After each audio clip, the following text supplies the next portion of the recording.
First, one of our biggest complaints is the usurpation of the role of the commission by the chairman.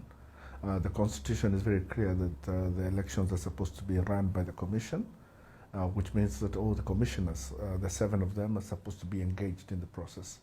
And their take on every issue that arises is what informs what the chairman then comes to announce. We, in this election, ended up in a position where the chairman led a minority group of commissioners, made decisions about the outcomes and the processes, and ended up having to make an announcement in which 4 who were the majority of his commission rejected and did not agree with the results that he had come up with.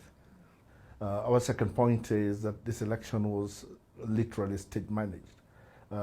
Over time, ever since technology came into Kenyan elections, we have continuously had attempts at interfering with technology. This time they kind of went too far and had perfected the system. They controlled the provider of the technology. They could receive results, and before posting them on the portal, were able to change those results. And in court, we shall be able to show that there are documents that were altered, and sometimes, in fact, entirely new documents uploaded. Several weeks before the election was conducted, we went to Greece, the invitation of a commission to supervise the printing of ballots. And when we got there, we found out that they had printed a parallel set of result declaration form A's. When we came back, a parallel set with different serial numbers, and when we came back and asked them why they were having 2 separate booklets, they then said that they would not be using one of the booklets, and they put it in the Kenya Gazette. But that booklet appeared, and it is that booklet that was used to stage the results of this election. And are you confident that with what you have, this case is going through? We are confident that the complaints we have in the constitutionality of it and in the fraud that was exercised, that we shall be successful.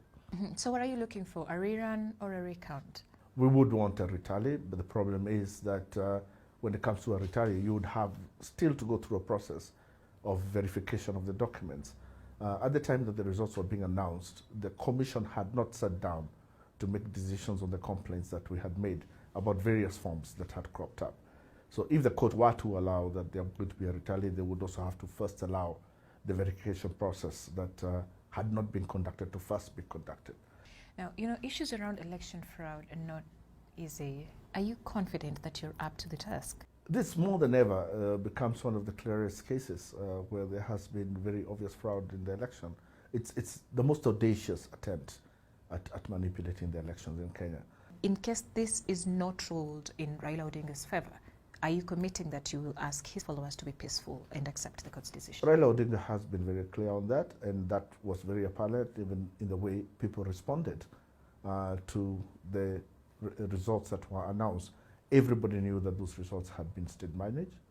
Nothing is going to change from that. The commitment still stands, and the peace that the people want to see, I think they're still committed to it. 5 times contesting for presidency, he's not gotten through. 3 times going to the Supreme Court petitioning the presidential results. If this is not ruled in his favor, where does it leave his legacy? If you look at all the developments, including now the use of electronic transmission and electronic voter identification, are things that he himself has fought for. And so there's a bigger picture other than just the pursuit of the presidency that Raila has, and that is the attempt to ensure that we have such reforms that helps us develop a democratic state.